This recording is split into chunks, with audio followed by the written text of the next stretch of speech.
Gajapati express पुणी पलसा दे चलाचल आरंभ कला।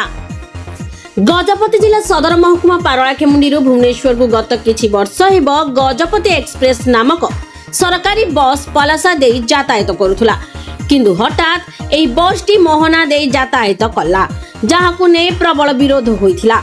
एने लक्ष्य मीडिया रे बारंबार खबर मध्य प्रसारण होइथिला। परे परिवहन विभाग पक्षरु एही बस टी पलसा दे यातायात करिबा बोली सूचना दिया जाइथिला। तेबे गतकाली ठारू पुणी गजपति एक्सप्रेस निज पुराना रोड रे यातायात आरंभ करिथिबा बेले मोहना दे यातायात आरंभ करिथिबा पारଳାଖେମୁଣ୍ଡି भुवनेश्वर बस टी मोहना दे यातायात करुछि, जहाकु नै गजपति एक्सप्रेस भाया पलसा दे यातायात करिबा पई दाबी करिथिबा व्यक्ति विशेष संतोष प्रकट करिबा सह राज्य सरकार को धन्यवाद जणाइछन्ते। सेपटे मोहना दे चलाचल करुथुबा पारଳାଖେମୁଣ୍ଡି भुवनेश्वर बस पाई मध्य जिल्लार अनेक दुर्गम अंचलवासी खुशी प्रकट करिछन्ते। परिवहन विभाग गजपति एक्सप्रेस को पुराना रूट रे चलाई स्थानीय लोकंक दाबी पूरण करिबा सह भाया मोहना भुवनेश्वर चलाई दुर्गम अंचलवासी मनरे कष्ट देई नाहंती।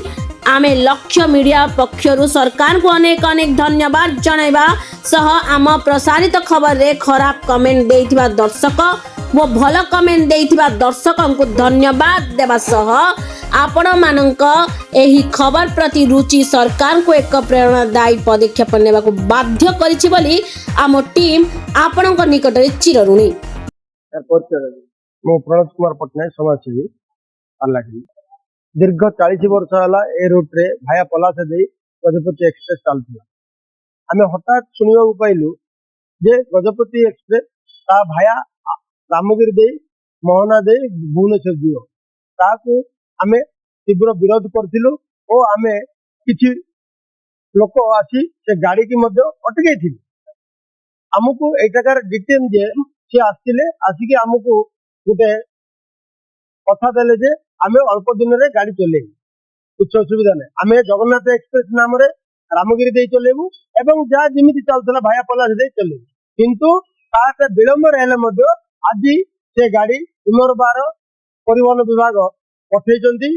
से गाड़ी चलिबो पई आमे से गाड़ी सम्मुख रे मुठिया आइची। से गाड़ी चलिबो बोली प्रतिश्रुति देइथिले जेउती से प्रतिश्रुति पालन करचंती परिवहन विभाग। जेहेतु माननीय मंत्री एवं सरकार को धन्यवाद दउची आमर कथा रखी जो गाड़ी चलेबा। प्रशांत कुमार प्रधान एडवोकेट एटा गजपति ना रे ए बस चलती। गजपति माटी गजपति को लेकिन आम तांकर स्वाभिमान माटी रे अच्छे। बस जोटा कि 30-40 बंधु कहले 30-40 वर्ष है रूट रे रनिंग होती। हठात कौ निष्पत्ति अनुसार बदल देते आम पुणे बहुत आश्चर्य एवं कुछ दिन आसिक आम तार विरोध करूँ। सेदिन से कर्तृपक्ष मैंने कहते जे आम से गाड़ी को तुरंत चलेबू। जहा हूँ 2 तारिख कहते आज 12 तारिख है जहा हूँ से चल गजपति माटीर स्वाभिमान एवं गजपति जो स्मृति को बचाई रखे जो सहायक कले परिवहन विभाग से आम धन्यवाद दौचु। लोकंर या द्वारा बहुत बहुत माने जो जावा असुविधा था से असुविधा दूर कर मोर तरफ पारଳାବାସୀ तरफ धन्यवाद दौचु सरकार को आउ कर्तृपक्ष। ब्यूरो रिपोर्ट लक्ष्य मीडिया।